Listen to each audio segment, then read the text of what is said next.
Don Pinik, ako'y naniniwala ngayon na meron palang nakakapagpasipag sa mga nagtatrabaho. Alam mo kung alin ang nakakapagpasipag? Yun. Kaya kayo po'y magpalagay na yan.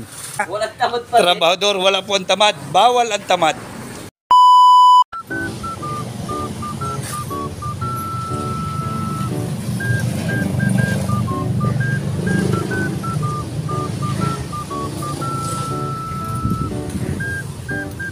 Hoy!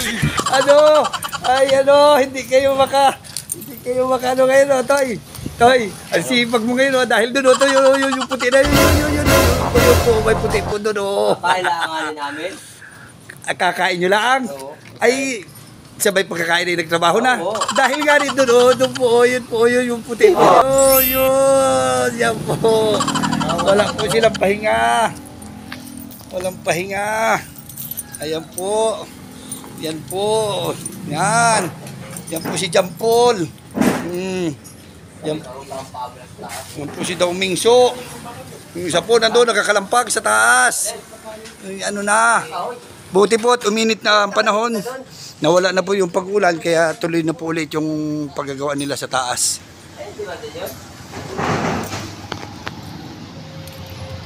Ano? Kakain nyo lang?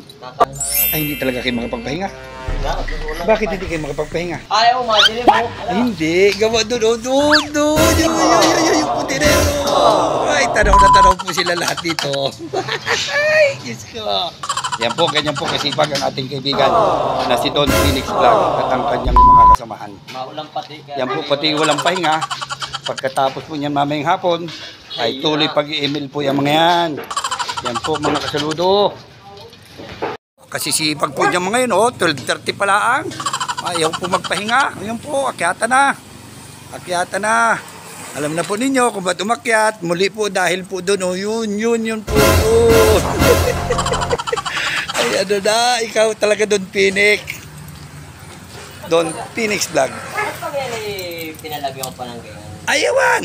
Hindi ko alam kung bakit pinalagyan yan. Hindi na makapag-burakbul sa inyo. Ay, walang malusot na dahil lahat. Pagpunta mo sa gilid, pagpunta mo kabilang gilid, harap, likod, loob, ay meron ay, ano na yan. Hindi na makapag-burakbul pa rin. Ayos yan, ayos. Hoy! Ay ano na yan, inabalot na naman ang kadiliman ang kalangitan. Ay ano na yan, pinisinigit walang hero yan. Nako, patay tayo dyan.